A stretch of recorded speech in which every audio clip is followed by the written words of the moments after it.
اور میں نے تعمیر ارشاد کی اور مریدانہ ادب کے ساتھ مجلس سے اٹھ کر چلا گیا، لیکن اس کے بعد میں نے عہد کر لیا کہ جب تک زندہ رہوں گا شیخ کے دروازے پر ہی پڑا رہوں گا۔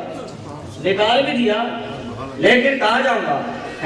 عمر بھر کا ہوں سوالی تیرے در کا یا چرا، عمر بھر کا ہوں سوالی تیرے در کا یا چرا، عمر بھر کا ہوں سوالی تیرے در کا یا چرا، آ گیا ہوں تیرے در پر جگ سے ناتا توڑ کر، آ گیا ہوں تیرے در پر جگ سے ناتا توڑ کر۔ آپ فرماتے ہیں کہ میں ایک مدت تک نکل جانے کے بعد اپنے محبوب کی مجلس سے، اپنے مرشد کی مجلس سے مجھے نکال بھی دیا، میں رات بھر اپنے محبوب کی بارگاہ میں پڑا رہتا اور اپنے مرشد کی بارگاہ میں پڑا رہتا، ان کے آستانے پر رات دن حاضر رہتا۔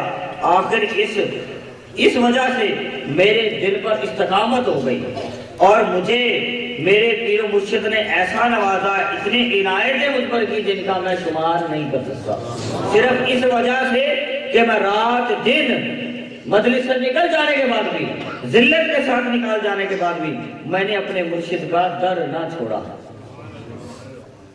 ابھی ہم نے ختم شریف پڑھا حضرت بہاؤالدین نقشبند رحمۃ اللہ تعالیٰ علیہ، ترتیب کے ساتھ بات نہیں ہے، یہ سنا کر اختتام چاہ رہا ہوں۔ حضرت خواجہ محمد، کیونکہ میں نے ابھی تو مرید کے لیے ہوگی شاید کے مطابق چلنا تھا، بنیاد طالبین سے درس دینا تھا حضور غوث پاک رضی اللہ عنہ کی کہ مرید کسے کہتے ہیں اور ارادت کیا ہوتی ہے اور اصل مرید کون ہوتا ہے۔ تو بہرحال وہ ساری بات اس مختصر ٹائم میری ہو سکتی ہے، بہرحال بھوک بھی لگی ہوگی۔ بہرحال حضرت کی بس اس بات کے بعد اجازت چاہ رہا ہوں، پکا مرید ہونے کے لیے بات بڑی ہوئی ہے جب آپ سنانے لگا۔ حضرت خواجہ محمد صالح بخاری رحمۃ اللہ تعالیٰ علیہ یہ لکھنے والے ہیں، ٹھیک ہے، اور حضرت خواجہ بہاؤالدین نقشبند رحمۃ اللہ تعالیٰ علیہ کے یہ مرید تھے۔ کون؟ حضرت خواجہ محمد صالح رحمۃ اللہ تعالیٰ علیہ حضرت خواجہ بہاؤالدین نقشبند کے مرید تھے، اور کتاب انہوں نے جو لکھی وہ تھی انیس الطالبین۔ انیس الطالبین آپ فرماتے ہیں کہ میں نے یہ انہوں نے اپنے شیخ کے حالات پر لکھی۔ اس میں فرماتے ہیں کہ میں نے ایک بڑی عجیب بات جو بڑی گہری ہے، کاش کے دل پہ لگ جائے اور ہم سچے مرید بن جائیں۔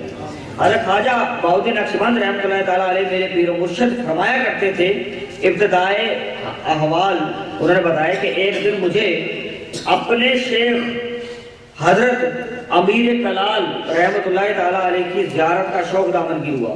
یہ فرماتے ہیں خواجہ بہاؤالدین نقشبند، سردی کا موسم تھا، جیسے آج تھا، گرم کر دیا، ختم جانے ختم والا جانے، آج ہی دھوپ نکلی ہے، بس تھوڑی سی تھی برائیاں، تو ہم نے تو آپ کے لیے انگیٹھیوں کا انتظام کیا تھا، اوئلے بھی منگوا لیے تھے، لیکن میں نے کہا تکلیف نہ ہو، کیونکہ ہمارے یہاں یہ رواج ہے کہ ہم اب جب اپنے پیرانے صاحب کے پاس جائیں طریقت باجود خدمت خلق نہیں اس کو، ٹھیک ہے، طریقت کوئی اور چولے پہننے سے، بڑی نمازوں اور بڑی عبادتیں رات دن نوافل پڑھنے سے طریقت نہیں ہوتی۔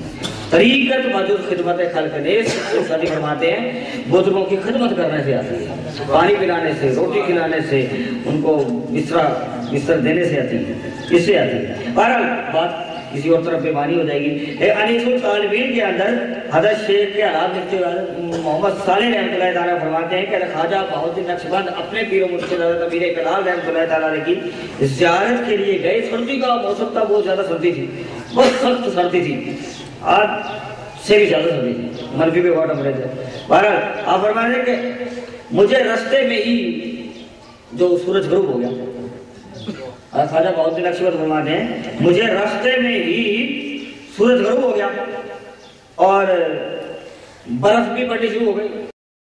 اب یہاں پر تو ہمارے یہاں نہیں ہے، لیکن کچھ علاقوں میں جب برف جیسے پڑ رہی تو اس علاقے میں برف پڑنی شروع ہو گئی تھی۔ دربار شریف پہنچ کر میں نے آستانے کی بوسہ دیا، آستانے کا بوسہ دیا۔ کون فرماتے ہیں؟ خواجہ بہاؤالدین نقشبند کہ میں نے آستانے کا بوسہ دیا اپنے پیر و مرشد کے، اور پھر حجرہ خاص میں قدم بوسی کے واسطے حاضر ہوا۔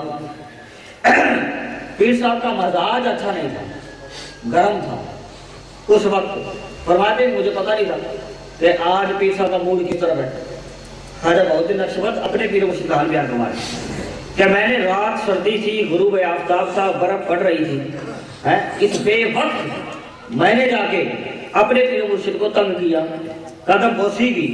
میں چاہے کتنی دیر دور سے آیا لیکن مجھے یہ تو نہیں حق پہنچتا کہ میں اپنے پیر مرشد کے آرام میں خلل ڈالا کروں.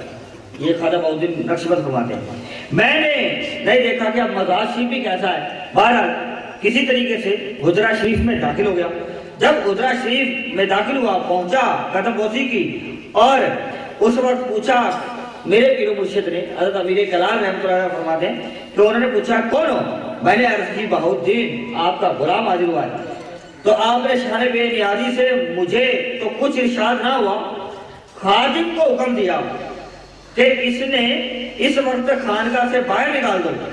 اسے کس وقت